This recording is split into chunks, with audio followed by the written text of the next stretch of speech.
जय जिनेन friends, I hope आप सभी लोग कुशल मंगल हैं और बहुत ही बेसब्री से इंतज़ार कर रहे हैं हमारी नई प्लेलिस्ट मैं यह और वह के तीसरे विभाग के 46वें प्रश्न के समाधान की।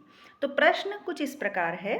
राधा स्वामी सत्संग, ओम शांति, कबीरपंथी, युग निर्माण, योजना वाले आदि अनेक संगठन भी इन कुव्यसनों का त्याग करवाते हैं, तो क्या वे जैन धर्म का प्रचार करते हैं?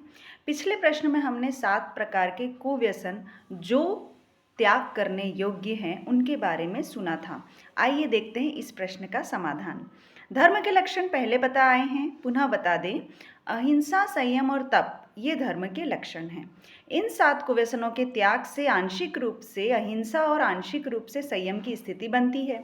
पाप को पाप समझकर जीव पापों का त्याग करता है तो वह धर्म के सम्मुख होता है। जैन धर्म का स्पष्ट कहना है कि जो पाप का त्याग है वह धर्म है, यदि उसके साथ आत्मा और उसके प्रभव गमन की श्रद्धा भी जुड़ी हो तो।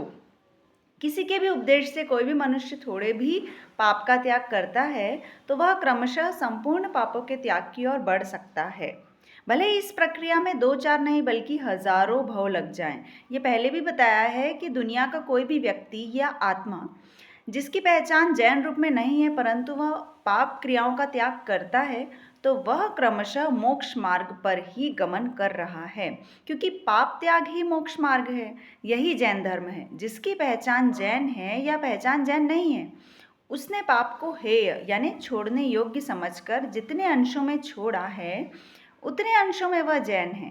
पाप त्याग की प्रतिज्ञा पर जितनी दृढ़ता से वह टिका रहेगा उतना ही वह मोक्ष मार्ग पर गतिशील होगा।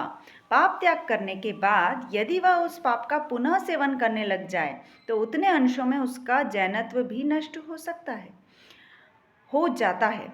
अर्थात जब जब पापों में रुचि होती है उस आत्मा का जैनत्व कम हो जाता है और जितने अंशों में पाप से अरुचि होती है उतने अंशों में उसमें जैनत्व प्रकट हो जाता है। इस प्रकार कई भवों में साधना करते और कई भवों में साधना भंग करके पुनः साधना करते हुए कई आत्माएं तीर्थंकर बनकर मोक्ष प्राप्त करती है, तो कई बिना तीर्थंकर बने भी मोक्ष प्राप्त करती है। भगवान महावीर की आत्मा भी एक साधारण आत्मा थी। कई भवों में उत्थान की स्थिति से गुजरते हुए अंततः महावीर के भव में मोक्ष को प्राप्त हुई। क्वेश्चन नंबर 47 भी देख लेते हैं। जाकिर नाइक ने भरी सभा के बीच एक जैन से कहा, आप लोग एक और मिट्टी में सब भूयसु यानी मेरी सभी जीवों से मैत्री है ऐसा भी कहते हो और दूसरी ओर वनस्पति आदि में जीव भी मानते हो और उन्हें खाते भी हो। इस प्रकार उन जीवों को मित्रता के धोखे से खाते हो। धोखा देना पाप है, इस प्रकार आप पाप करते हो। उस जैन व्यक्ति को इस बात का जवाब देना चाहिए था। क्या जवाब देना चाहिए था? उत्तर, उसे इस आशय का जवाब देना था, वनस्पति आदि में जीव है। पहला पॉइंट है यह सत्य है, इस सत्य को बदला नहीं जा सकता। दूसरा पॉइंट, सभी जीवों से मैत्री भाव ही रखना ही चाहिए। शत्रु भाव किसी से भी नहीं रखना चाहिए। धर्म का कार्य ही लक्षण ही है जीवों में मैत्री भाव उत्पन्न करना। जीवों में परस्पर शत्रुता पैदा करे वह धर्म नहीं है। पॉइंट नंबर 3, किसी को खाए या नहीं खाए पर धोखा देना पाप ही है। अब point number 4, most important point, किसी को मित्र मानकर मारे तो भी पाप है और किसी को शत्रु समझकर मारे तो भी पाप ही है, क्योंकि किसी को मारने वाला राग द्वेष से युक्त होकर ही मारता है। द्वेष युक्त मारने का अर्थ तो स्पष्ट ही है। राग युक्त होकर मारने का आशय है अपनी रस लोलुपता से जीवों को मारकर खाना, भले ही वह वनस्पति जैसा सामान्य सूक्ष्म छोटा जीव हो। जितने तीव्र राग द्वेष से मारेंगे उतना तीव्र पाप लगेगा ही। पाप जैन अजैन नहीं देखता, क्योंकि जैन अजैन ये पहचान तो यहाँ मनुष्य भाव में है। जीवों की तो 84 लाख योनियां हैं। समस्त धर्म सम्मत जीवों की 84 लाख योनियां हैं। वहाँ जैन अजैन पहचान नहीं है। उन योनियों में जाकर भी हमने किसी को मारा है, सताया है तो पाप लगेगा ही। जैसे अग्नि जैन अजैन, स्त्री पुरुष, बालक वृद्ध युवा, ऊंच नीच आदि का भेदभाव किए बिना सभी को जलाती है। जो आग है वो सभी को समान रूप से जलाती है। ऐसे ही पाप भी बिना भेदभाव के पाप करने वालों को लगता ही है। पॉइंट नंबर 5, किसी को बाहर से लाड़ प्यार करके पाले पोषे, उसे भ्रम में रखे, फिर मार कर खा जाएं, यह धोखे से मारना हुआ। वनस्पति आदि में ऐसी समझ नहीं है कि मेरे पिता समान ये मुझे पाल रहे हैं, उसे ऐसे धोखे में रखते नहीं। अतः वह वनस्पति खाना धोखा देकर हिंसा करना नहीं है, बिना धोखे दिए हिंसा है। जीव हमारे खाने के लिए ही बनाए गए हैं या इन्हें खाने में पाप नहीं है, ऐसा मानना अपने आप के साथ धोखा है। पॉइंट नंबर 6, नाइक को शायद पता नहीं कि जैन लोगों में हजारों ऐसे लोग हैं जिनमें से कोई जीवन भर के लिए हरी वनस्पति खाने का त्याग कर देता है। तो कोई वर्ष में 4 माह, कोई वर्ष में 2 माह, कोई हर माह में 10-15 दिन आदि के लिए, या 8 दिन जो पर्युषण के होते हैं, 10 दिन जो पर्युषण के होते हैं, उनमें हरी वनस्पति खाने का त्याग करते हैं। साधु साध्वी लोगों को समझाते भी हैं कि हरी वनस्पति आदि का उपभोग कम से कम करो, उन वनस्पति पर मत चलो, क्योंकि इससे उनके प्रति आपका मैत्री भाव नष्ट होता है। इसी उपदेश का ही असर होता है कि जैन लोग मांसाहार के त्यागी तो होते ही हैं, पृथ्वी, पानी, हवा, अग्नि और वनस्पति के जीवों की हिंसा से भी बचने के लिए अनेक व्रत नियम लेते हैं और उन नियमों का पालन करते हैं। जैनों के सभी व्रतों में प्रत्यक्ष अप्रत्यक्ष रूप से छोटे जीव की हिंसा से बचने का ही प्रयत्न है।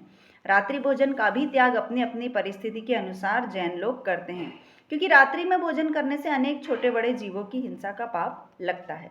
पॉइंट नंबर 7, मांसाहार महापाप है। शाकाहार में भी पाप तो है ही, परंतु यह करना मजबूरी है। फिर भी इससे बचने के लिए हजारों जैन कुछ कुछ दिनों में उपवास करते हैं, ताकि वर्ष में कुछ दिन तो जीवों की हिंसा से बचा जा सके।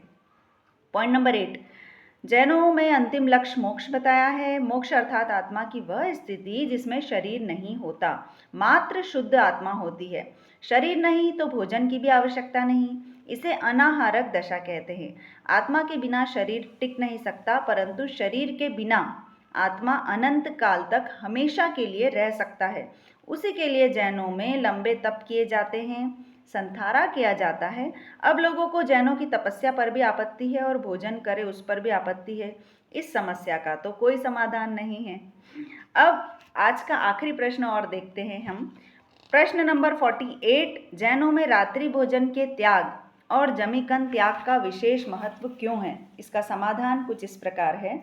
यह पहले बताया गया है कि मिट्टी, पानी, वायु, अग्नि, वनस्पति आदि सभी जीवमय हैं। ये नहीं चलने फिरने वाले जीव हैं, एक जगह स्थित रहते हैं, इन्हें स्थावर कहा जाता है। वनस्पति में बड़े शरीर और छोटे शरीर वाले दोनों प्रकार के जीव होते हैं। जैसे गेहूं, मक्का आदि बड़ा शरीर है, छोटे शरीर माइक्रोस्कोप से भी नहीं देखे जा सकते। चलते फिरते जीवों को त्रस कहा गया है। मनुष्य के रूप में जीव जन्मा है। जीवन जीने के लिए कुछ तो खाना ही पड़ेगा, इसके लिए जीव हिंसा होती है। जिस वस्तु को खाने में अधिक क्रूर परिणाम भाव होते हैं, ऐसी वस्तुएं पहले त्याग कर दी जाती है, जैसे मांसाहार। अब शाकाहार बचा। इसके बाद फिर यह चिंतन किया जाता है कि ऐसा कौन सा शाकाहारी पदार्थ है जिसके बिना जीवन चल सकता है। इसके उत्तर में आता है जमीकंद। अधिकांशतः जीवन जीने के लिए अनावश्यक है, इसको खाने के पाप से हम बच सकते हैं। गैर जमीकंद में भी कुछ मर्यादा करके शेष वनस्पति खाने के पाप का त्याग कर लेते हैं। इस प्रकार खाने की वस्तुओं में यही दृष्टि है कि इन्हें खाना पाप है। पाप का त्याग धर्म है, अर्थात इन्हें खाने का त्याग धर्म है। त्याग जितना जितना बढ़ता जाता है, व्यक्ति के जीवन में उतना धर्म बढ़ता जाता है। वास्तविक लक्ष्य तो यह है कि आहार की आवश्यकता ही न हो ऐसी अवस्था प्राप्त करना। वस्तु दिन में खाओ तो भी पाप है और रात्रि में खाओ तो भी पाप है, परंतु जन्म लेते ही या पाप की समझ आते ही खाना हमेशा के लिए तो छूट नहीं सकता। यहाँ भी पाप त्याग में वही लॉजिक काम आता है।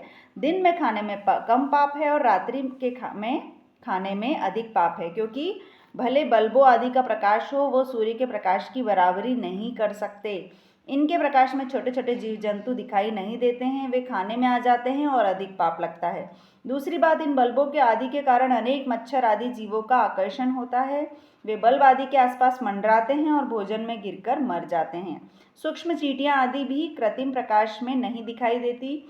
रात्रि में भोजन स्वास्थ्य के लिए हानिकारक है, यह तो एलोपैथी और आयुर्वेद भी मानता है। अतः जैनों में रात्रि भोजन और जमीकंद के त्याग पर अधिक जोर दिया जाता है।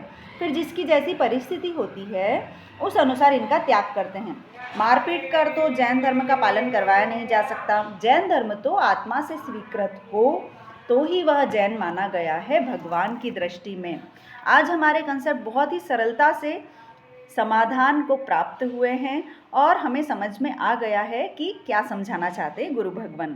Thank you so much. जय जिनेंद्र।